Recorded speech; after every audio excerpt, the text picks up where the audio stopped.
Hello guys, welcome back to my channel Aditi Khatri Psychology Classes. So guys, we started chapter 5 therapeutic approaches, and in the last video we started psychodynamic therapy part 1. So guys, today in this video we will continue therapy psychodynamic therapy part 2. So guys, stay tuned with my video till end, and please don't forget like, share, comment and subscribe my channel.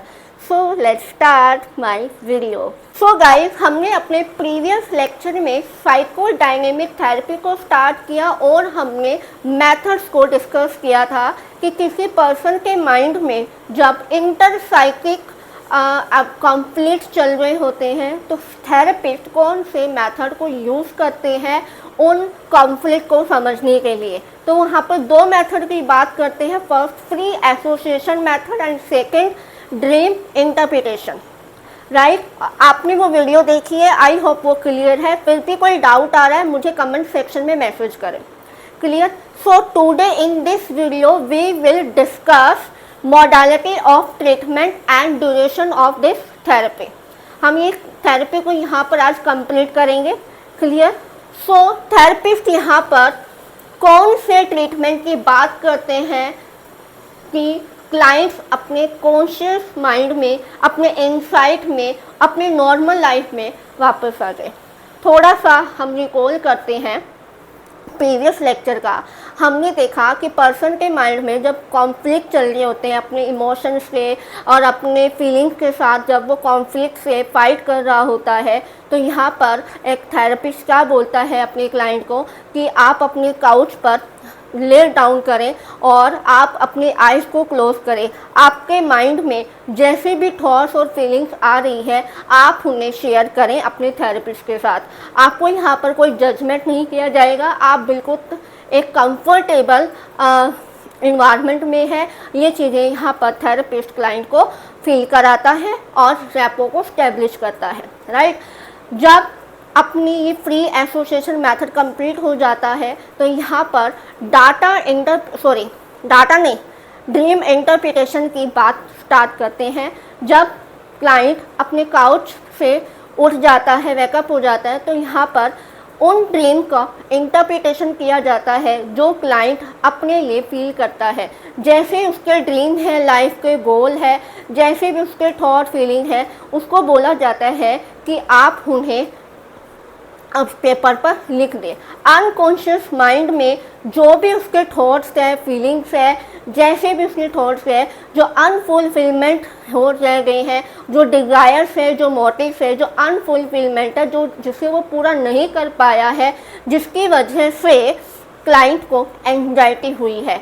हमने यहाँ तक ये clear किया हुआ था। Right, सो अब यहाँ पर क्लाइंट कहते हैं कि उनका थेरेपिस्ट बोलते हैं कि इनका ट्रीटमेंट कैसे होगा।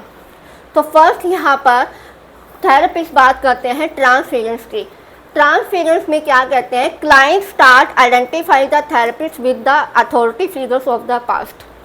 जब क्लाइंट अपनी बात को, अपनी थॉट्स को, अपनी फीलिंग्स को जब शेयर कर रहा होता है तो यहाँ पर वो थेरेपिस्ट को ही क्या करता है, थेरेपिस्ट को ही अपना रोल मॉडल मान लेता है कि जिस वजह से वो आज इस लेवल पर है, अपनी प्रॉब्लम्स में है। अगर उसके साथ उसकी कोई फीलिंग हर्ट हुई है, कोई पास्ट में कुछ ऐसा इवेंट हुआ है, उसी को ही अपना अथॉरिटी फिगर मानता है। उसके साथ ही अपनी फ्रस्ट्रेशन, एंगर, इमोशनल्स सब कुछ बाहर निकालता है। राइट, तो यहाँ पर थेरेपिस्ट क्या बोलता है क्लाइंट को, यहाँ पे वो इंटरप्ट नहीं करेगा, वो ये कहेगा कि आपके माइंड में जैसे भी आ रहा है आप कंटिन्यू करो। ठीक है, जैसे किसी जस्ट फॉर एग्जांपल अपनी लाइफ में किसी की एक ऐसी इग्नोरेंस मिली जिससे आपको कभी लव ही नहीं मिला। राइट, तो उस लव को पाने के लिए आप जिस पर्सन पर फ्रस्ट्रेशन कर रहे थे, आप उसी को ही, मतलब आप आपकी लाइफ में उस थेरेपिस्ट को ही अपना एक फिगर मानकर, एज ए रोल मॉडल मानकर उस पर गुस्सा कर रहे हो, फ्रस्ट्रेशन कर रहे हो, एग्रेशन शो कर रहे हो, आप उसको डांट रहे हो, आप रूडली बिहेव कर रहे हो।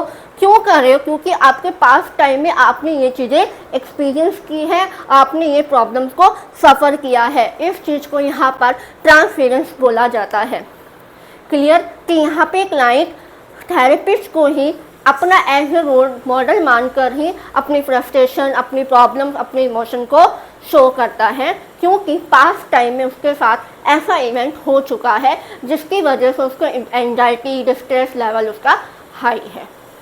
क्लियर? तो यहाँ पर जो थेरेपिस्ट होगा वहाँ उसको कोई जज नहीं कर रहा है। आप अपने लिए जो भी बाहर चीज़ें आ रही है, एक वर्ड दूंगी भड़ास, कहते हैं ना, मैंने सारी भड़ास निकाल दी सबके सामने, मुझे नहीं पता, है ना, एक तरफ से सारी बातें अपने थेरेपिस्ट को बोल देता है, उस पर्सन को एज रोल मॉडल मानकर, not as the therapist. Clear? I hope ये ट्रांसफेरेंस का कॉन्सेप्ट आपको क्लियर हो गया होगा। सेकेंड उसमें आता है ट्रांसफेरेंस न्यूरोसिस। ट्रांसफेरेंस न्यूरोसिस होते हैं कि जैसे ही आपने सारी बातें क्या बोली, भड़ास निकाल रहे हो, एक तरफ से आप जो भी आ रहा है आप अपने थेरेपिस्ट को बोल रहे हो। ये टू टाइप का होता है, पॉजिटिव और नेगेटिव। पॉजिटिव जैसे कि आप अपने थेरेपिस्ट को बहुत अच्छा रोल मॉडल मानते हो, उसके साथ केयर दिखाते हो, अफेक्शन दिखाते हो, लव दिखाते हो, है ना, और उसके साथ अपनी एक नॉर्मल टॉकटिव कन्वर्सेशन होता है, वो अच्छे से बातचीत करते हो, वो होता है पॉजिटिव ट्रांसफेरेंस। नेगेटिव ट्रांसफेरेंस क्या हो गया? नेगेटिव ट्रांसफेरेंस से आप उसको अपना गुस्सा निकाल रहे हो, फ्रस्ट्रेशन निकाल रहे हो, एग्रेसिव हो रहे हो, आप बिल्कुल ही रूड होकर बात कर रहे हो, राइट। यहाँ पर भी क्या है, जब नेगेटिव ट्रांसफेरेंस होता है तो रेजिस्टेंस की सिचुएशन आती है, राइट। यहाँ तक क्लियर हो गया होगा? प्लीज़ मुझे कमेंट सेक्शन में कमेंट करें। जब नेगेटिव ट्रांसफेरेंस होता है तो रेजिस्टेंस की सिचुएशन आती है। रेजिस्टेंस का मतलब होता है जब आपका डिस्ट्रेस लेवल इंक्रीज हो जाए, आपके अनकॉन्शियस माइंड में जो भी थॉट और फीलिंग एक्सप्रेशंस आप एक्सप्रेस नहीं कर पा रहे, आप सप्रेस कर रहे हो, क्योंकि आपके साथ लाइफ में एक बहुत ही बैड एक्सपीरियंस रहा है, आप उस चीज़ को याद ही नहीं करना चाहते हो। इसकी वजह से क्या, आप अपने इमोशंस को और अपने उस फीलिंग्स को आप वहीं पर रेजिस्टेंस कर रहे हो, उसको बोलते हैं रेजिस्टेंस। रेजिस्टेंस कॉन्शियस और अनकॉन्शियस होता है, राइट। आप उसको भूलना ही चाहते हो, राइट। यहाँ पर जो थेरेपिस्ट होता है वो अपने क्लाइंट से कहता है कि आपके माइंड में जो कुछ भी आ रहा है, यहाँ पे क्या होता है, कई बार कॉन्शियस होकर भी क्लाइंट पूरी बात अपने थेरेपिस्ट को नहीं बताता है, राइट, क्योंकि उसको ऐसा लगता है अगर मैंने सब कुछ ये बता दिया तो मुझे बहुत ज़्यादा पेन होगा, मैं उस चीज़ को फेस नहीं कर पाऊँगा, मुझे कुछ हो जाएगा, है ना। तो इस तरह से कुछ थॉट क्लाइंट के माइंड में चल रहे होते हैं। कई बार क्लाइंट पूरी बात नहीं बता पाता है थेरेपिस्ट को, कॉन्शियसली नहीं बताता, क्योंकि वो उस पेन में दोबारा सफ़र नहीं करना चाहता। क्यों? अगर आप पूरी बात नहीं बताओगे तो आपकी हेल्प नहीं होगी। जब भी हम किसी भी थेरेपिस्ट या साइकोलॉजिस्ट के पास जाते हैं, चाहे करियर काउंसलिंग के लिए जाते हैं, चाहे अपने इमोशंस के लिए जाते हैं, हम डिस्टर्ब है, डिप्रेशन में है, हमें कुछ समझ नहीं आ रहा है, अगर हम अपने काउंसलर के साथ अच्छे से खुलकर पूरी बात शेयर करेंगे तो हमें अपनी बात का सॉल्यूशन, अपनी प्रॉब्लम का कोई सॉल्यूशन नहीं मिलेगा, राइट। तो यहाँ पर थेरेपिस्ट कहते हैं कि जब क्लाइंट कॉन्शियस होकर उस चीज़ को छुपा लेता है, अपनी बात को छुपा लेता है, तो यहाँ पर छुपानी नहीं है, जो भी चीज़ें हैं आपको बतानी है। Clear? During session time therapist tells to client, यहाँ पे जब सेशन टाइम चल रहा होता है तो थेरेपिस्ट क्लाइंट को बताता है confronting patient about it and by the confusing emotion, anxiety, fear और shame which are causing resistance. मतलब रेजिस्टेंस की सिचुएशन क्यों आई है? क्योंकि वो शेमफुल है, एंजाइटी में है, फियर में है, अपने इमोशन को अच्छे से एक्सप्रेस नहीं कर पाएगा, क्योंकि उसके अनकॉन्शियस माइंड में जो चीज़ें थी वो कॉन्शियसली होकर नहीं बताता है कि आप ये चीज़ें भूल रहे हो, आप मुझे ये बातें नहीं बता रहे हो। तो यहाँ पर थेरेपिस्ट क्लाइंट को ये चीज़ें बताता है। Clear? So this was the transference, the first treatment. I hope आपको क्लियर हो गया होगा। फिर भी कोई डाउट आ रहा है सो कमेंट सेक्शन में मुझे मैसेज करें, राइट। मॉडलिटी ऑफ ट्रीटमेंट के अंदर सेकंड ट्रीटमेंट आता है इंटरप्रिटेशन। जब यहाँ पर क्लाइंट अपनी सारी इमोशन फीलिंग्स को शेयर कर रहा होता है, फीलिंग्स को एक्सप्रेस कर रहा होता है, तो यहाँ पर जो थेरेपिस्ट होता है इंटरप्रिटेशन करेगा।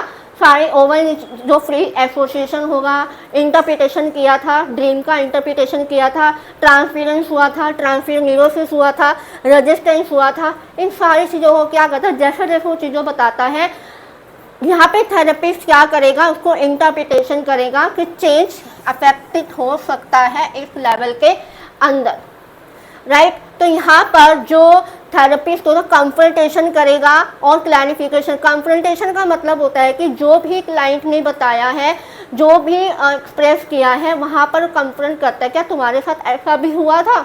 इस तरीके से वो क्वेश्चन पुटअप करता है क्लाइंट के साथ, या तुम्हारे साथ ऐसा हुआ था, तुमने उसको ऐसे किया था, या तुम्हारे साथ किसी को बहुत ज़्यादा हर्ट किया था, तुम्हारी फीलिंग को वर्स कर दी गई, तुम्हें इग्नोर किया गया है ना। इस तरीके से जस्ट टेक एन एग्जाम्पल, यहाँ पे कंफ्रंटेशन करता है थेरेपिस्ट क्लाइंट के साथ और क्लैरिफिकेशन करता है कि अभी तुम्हारे साथ ये चीज़ें हुई थी, जो भी हुआ था, आप क्लैरिफिकेशन पर यहाँ पर फोकस किया जाता है, ठीक है। जब आप transference, transference, resistance, confirmation, clarification, free association और ड्रीम इंटरप्रिटेशन आप कर ले तो ये आपका वर्किंग थ्रू आउट होता है कि राइट। जब थेरेपिस्ट ये चीज़ें करता है तो ये काम कर रहा होता है क्लाइंट के जो भी इंटरसाइकिक जो भी कॉन्फ्लिक्ट चल रहे होते हैं, इन्हीं चीज़ों का ये प्रोसेस होता है। नेक्स्ट यहाँ पर इंसाइट की बात करते हैं।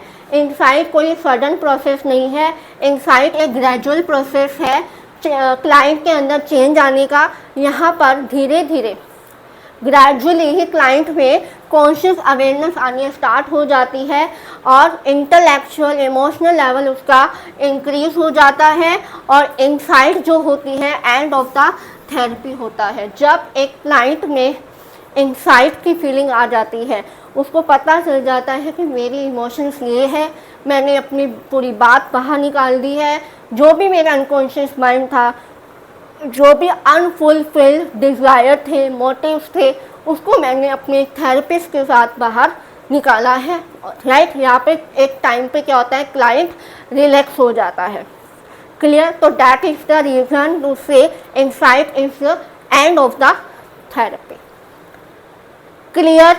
यहाँ तक आपको आई होप कोई डाउट नहीं होगा, राइट।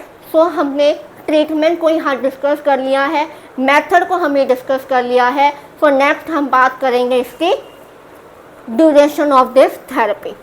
सो यहाँ तक कोई डाउट है तो मुझे कमेंट में मैसेज करें, अगर फिर कोई भी डाउट नहीं है तो भी मुझे कमेंट सेक्शन में मैसेज करें कि मैम मुझे कोई डाउट नहीं है। सो गाइस, यहाँ पर हम इस थेरेपी का एंड है ड्यूरेशन ऑफ ट्रीटमेंट, ठीक है। ट्रीटमेंट में कितना टाइम लेता है, 1 आवर सेशन 4 से 5 डेज पर वीक एक सेशन होता है हमारा, ठीक है, 1 घंटे का, जो 4 और 5 डेज में पर वीक होता है, ठीक है। 3 स्टेजेस आती है, ठीक है। फर्स्ट स्टेज होते हैं इनिशियल स्टेज, जहाँ पर क्लाइंट फैमिलियर रूटीन हो जाता है, रूटीन के लिए फैमिलियर हो जाएगा। यहाँ पर जो भी थेरेपेटिक रिलेशनशिप होते हैं वो स्टैब्लिश हो जाएगा और एनालाइज करेगा, ठीक है। मिडल फेज आती है कि लॉन्ग प्रोसेस होता है इस थेरेपी का सेशन, लॉन्ग प्रोसेस चलती है ये थेरेपी। ट्रांसफेरेंस होता है, रेजिस्टेंस होता है और कंफर्मेशन करते हैं, क्लैरिफिकेशन होता है, वर्क थ्रू होता है, लीड करता है जहाँ पर क्लाइंट एंग्जाइटी की, ठीक है। थर्ड स्टेज आती है टर्मिनेशन की, एंड ऑफ द थेरेपी, जहाँ पे रिलेशनशिप को एनालाइज किया जाता है। यहाँ पर क्लाइंट की जो भी प्रॉब्लम थी वो डिसॉल्व हो जाती है और जो क्लाइंट होता है वो प्रिपेयर हो जाता है किसके लिए, अपनी थेरेपी को लीव करने के लिए। So this was the duration of treatment, और इसी के साथ हमारी साइकोडायनेमिक थेरेपी भी कंप्लीट होती है।